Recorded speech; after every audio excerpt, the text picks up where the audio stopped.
បាទសួស្តីបងប្អូនអង្គពូមីងចៃតាទាំងអស់គ្នា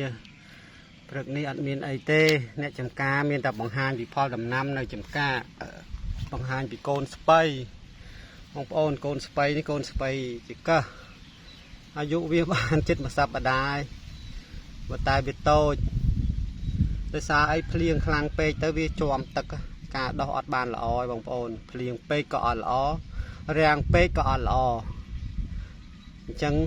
ការធ្វើដំណាំមិនថាបងប្អូនជាកសិករដំណាំស្លឹកដំណាំផ្លែទេតែจะមានផលពិបាករហូតមិនថាពេលណាឬពេលណាទេតែសុំតែម្យ៉ាងឯងសុំអីសុំនៅពេលដែលត្រូវប្រមូលផលសុំឲ្យតម្លៃទីផ្សារនឹងវាត្រៀងខ្ពស់សមរម្យអាចទទួលបានប្រាក់ចំណេញកាត់កងថ្លៃពូជថ្លៃជីថ្លៃពលកម្មខ្លះទៅយើងនឹងអាចមានផលចំណេញបានខ្លះបើមិនដូច្នោះទេទប់មិនរួចទេអើយពេលខ្លះ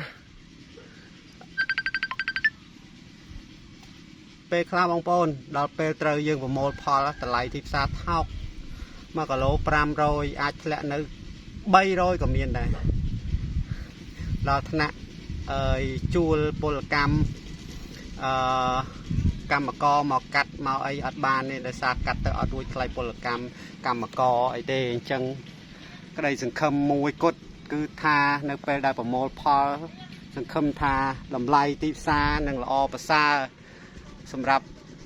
ជីវភាពជាកសិករដូចជាពួកខ្ញុំនេះប្រកបរបរតែកសិកម្មដំណាំស្លឹកដំណាំផ្លែរួមផ្សំគ្នាខ្លះដើម្បីអីដើម្បីជីវភាពអញ្ចឹងស្នើដល់ពេលដែលត្រូវប្រមូលផលឬក៏បងប្អូនប្រជាពលរដ្ឋខ្មែរទាំងអស់ជួយគ្រប់គ្រងនៅកសិផលខ្មែរដំណាំខ្មែរដែលដាំដុះដោយប្រជាជនខ្មែរផ្ទាល់កាត់បន្ថយការហូបការប្រើប្រាស់ដំណាំនាំចូលឲ្យបាននាំចូលហើយយើងនឹងកាត់ឲ្យអស់សូម្បីតែខ្ញុំរាល់ថ្ងៃជាក់ស្ដែងក៏ខ្ញុំកាត់ឲ្យអស់ដែរសម្រាប់អីវ៉ាន់ចោលរាល់ថ្ងៃខ្ញុំ